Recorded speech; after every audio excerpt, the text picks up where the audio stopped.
Hello, faithful warriors and precious standers. This is Jamie. Welcome to Road to Restoration.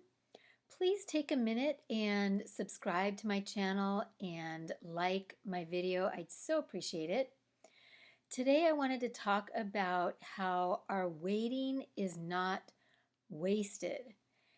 And when we are going through this process of standing for marriage restoration, there can be a long waiting season.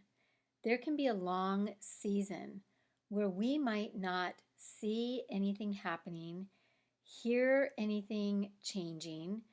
We may not have any sort of confirmation that what we're believing in, what we're praying for, what we believe God has already done is actually true or actually going to happen.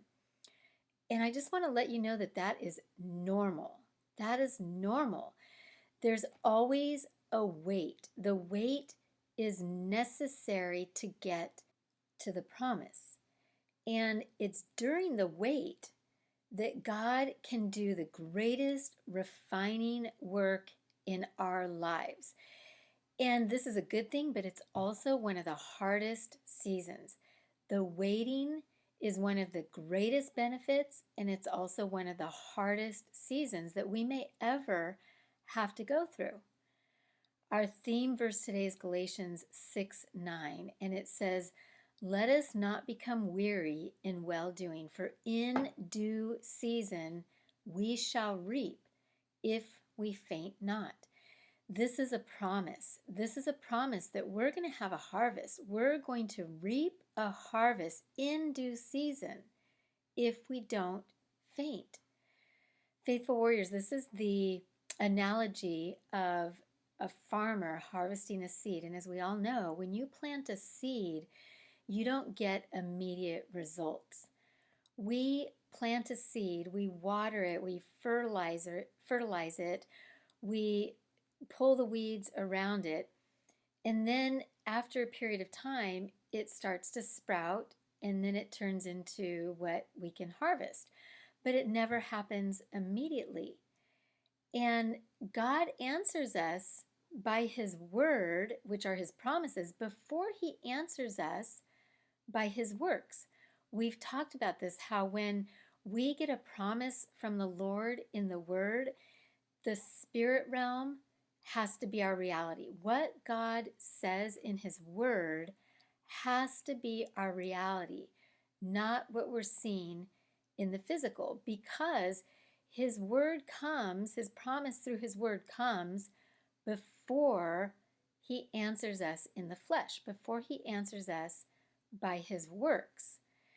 And it's that analogy of the seed being planted where there's a period of time before it sprouts, before there's really any evidence that anything is even in the ground. There's a period of time where unless you saw that seed being planted or unless you were the one planting it, you may not have any evidence that there's actually a seed there that's going to produce any sort of fruit. It is between these two times, the planting of the seed, the promise in the word, the promise of God in His Spirit. It's between that and the harvest that we have this time of waiting and development. There's a purpose behind the waiting. It is not wasted. It's actually very necessary. The period of time in the waiting can be one of the richest, most refining, most productive times in our life, in our spiritual growth, in our personal life. God never wastes anything, right? And it's during this time that He's not just refining us and developing us, but He could be healing us. He's strengthening us. He's getting our identity rooted and grounded in Him. Because when our spouses come home, it's not going to be easy. We have to be strong enough to help them because they're going to be coming back from being in the world. And faithful warriors, from everything I've heard, testimonies that I've heard, that period of time, the beginning stages of the restoration, could actually be even harder than this season of waiting and this season of development. So during this time of waiting, we can work on ourselves. We can be healed and refined and strengthened and developed so that we can be valuable and useful to God when He does bring our prodigal spouse home. And just on a side note, let's not forget that we already have the restoration of our marriage because God is a promise keeper. He's outside of time and space. So when He makes us a promise, and remember, His word is full of promises. When He makes us a promise, in His realm, it's already done. So we can come into agreement with that and we can say, God, thank you that my marriage has already been restored. Thank you that I already have the restoration. Thank you that we are already reunited, reconciled, redeemed, restored, sanctified. We've already got it. And let's remember that we can stand in that bold faith because of God's faithfulness. But I want to just talk a little more about this season of waiting because nobody likes to wait. And it can be hard, especially when things are completely out of your control, when you cannot make anybody do anything, when you can't make God speed up this time of waiting and this time of development. So the waiting season is real and it is really hard. Going back to the seed analogy, some seeds sprout quicker than others. Sometimes you might see restoration quicker than others, or maybe your restoration is taking a lot longer than somebody else's. Well, that's okay because we're all different. Did you know that a Chinese bamboo tree takes 5 years to grow? But the interesting thing about this tree is that when you plant the seed, you have to water and fertilize the seed in the ground where it's been planted every day for 5 years. And it doesn't break through the ground. This seed, this bamboo, Chinese bamboo tree, doesn't show any signs of growth for 5 years. The seed does not break ground for 5 years, but after 5 years, once this Chinese bamboo tree breaks ground, it will grow up to 90 feet tall in only 5 weeks. That's crazy. So you have some seeds that sprout quickly and you immediately see the evidence of the seed. I mean, I know for me, we went months without rain and there were no weeds. And then as soon as we got our first rain of the season, weeds sprouted up within less than a week. There were weeds all over the entire yard. That is a quick germinating seed. Those weeds sprouted quickly. But this Chinese bamboo tree, this seed takes 5 years before it sprouts. So I want to just remind you during this time of waiting, we cannot complain, we cannot whine, and we cannot compare ourselves to others. This is a season where we get to 100% trust God, that He knows what's best, that He knows what we need, that He knows what our spouse needs, that He is working in each of our lives during this season. God is faithful. He's 100% faithful. He is working during this waiting, and we have to trust Him. We have to trust that He has already fulfilled His promise, and in due season, it will manifest. We'll see it. We'll see the evidence of that seed that's been planted. And faithful warriors, we're not alone in waiting. Noah had to wait many years before God sent the rain. Abraham had to wait 25 years before the promised son. Joseph had to wait approximately 13 years before he saw his dream start to be fulfilled. All of these men had to wait.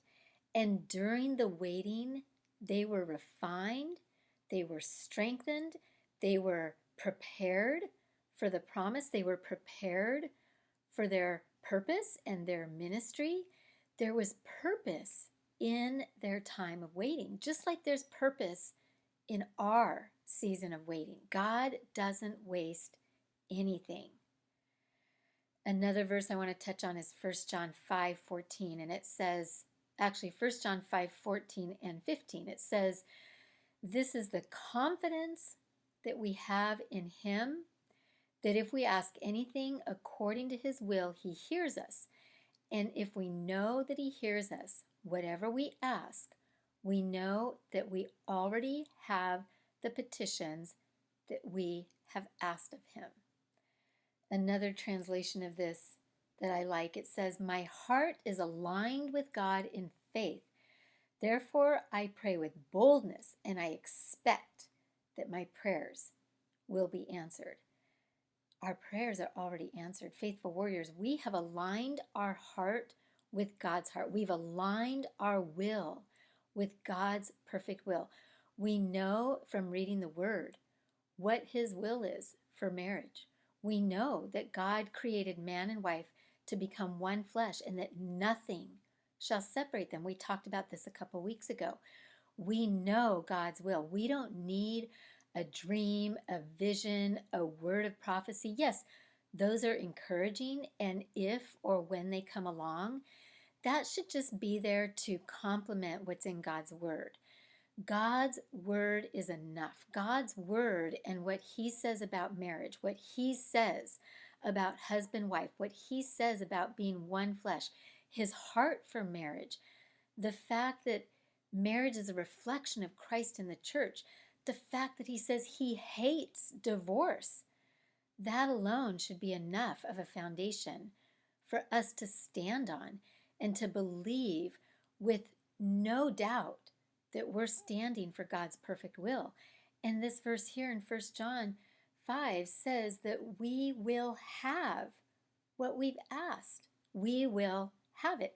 We can have confidence, and we can have boldness, and we can have expectation because we know we're asking according to God's will. So, in wrapping this up, our job is not to make the miracle happen. We cannot change our spouse's heart. We can't open their eyes. We can't soften their heart. We can't remove the counterfeit. We cannot make the miracle happen. But we stand in belief. We trust God 100%. We obey whatever He asks of us. Just like Noah did not make the rain come, but Noah obeyed by building the ark. That's similar to us. We cannot make our spouse come home, but we can obey the Lord. We can stand on His word. We can proclaim the word, because remember, you will have what you say. Death and life is in the power of the tongue. We need to speak out God's word. We proclaim and declare the word of God. We worship. We stay in belief. We don't let doubt get in the way, because remember, that's the way the enemy tries to get us out of faith and out of belief, is he'll try to plant those seeds of doubt. So we stay in belief. We grow in our trust in the Lord. We grow in our faith. We grow in our relationship with the Lord. We grow in our identity in the Lord. And we embrace this time of waiting because we know that God is accomplishing things through it and that it's actually necessary. It's necessary to get us to our promise. It's necessary to get us to our harvest. It's necessary to get us to our purpose. So I just want to pray for us. Father God, thank you that you never leave us nor forsake us. Thank you that your word says that this season, if we do not faint, will produce a harvest, and we will reap a harvest. God, we want a harvest for your kingdom. We want a harvest for our marriage, for our spouses, for our children, for our bloodline. Father God, we declare and decree that we will not grow weary in well-doing, because we want that harvest. Thank you, God, that our perseverance has not gone unnoticed and our faith will not go unrewarded. So, Father God, as we're in this in between space between the promise and the answer, God, we ask that you would give us supernatural strength, that you would refine us, that you would mold us, that you would shape us, that you would heal us, that you would help us to keep our eyes locked on you, not the wind and the waves around us. Father God, thank you that we already have the victory through Jesus, that he died and shed his blood, that he conquered the grave, that he defeated the enemy so that we can stand in full victory even before we see it in the physical. Thank you, God, that our spiritual world is our reality. We put a higher weight and a higher importance and emphasis on what you say in your word than what we see in the physical, what we see in the natural, what anybody says to us, what our spouse says. God, we cannot put more weight on that than we put on your word. So Father God, give us the strength to stand firm in your word. Give us the strength to get through this season of waiting where you're developing us and preparing us for our purpose. Thank you, God, that you have an amazing purpose for us. That just like you used Noah, Abraham, and Joseph in mighty ways, and you put them through very long seasons of waiting, you're doing the same thing with us. So we thank you for entrusting us. We thank you for strengthening us. We thank you, God, that you're 100% faithful. We declare, decree, and release this in the power, in the might, in the authority, and in the blood of Jesus, nothing missing or lacking. No backlash and no retaliation. In Jesus' name, amen. Thank you for joining me today. I hope you're feeling encouraged and blessed. I love you. I am praying for you. Stand strong. Keep fighting. Do not quit, because God can, will, is, and has already restored your marriage. Bye-bye.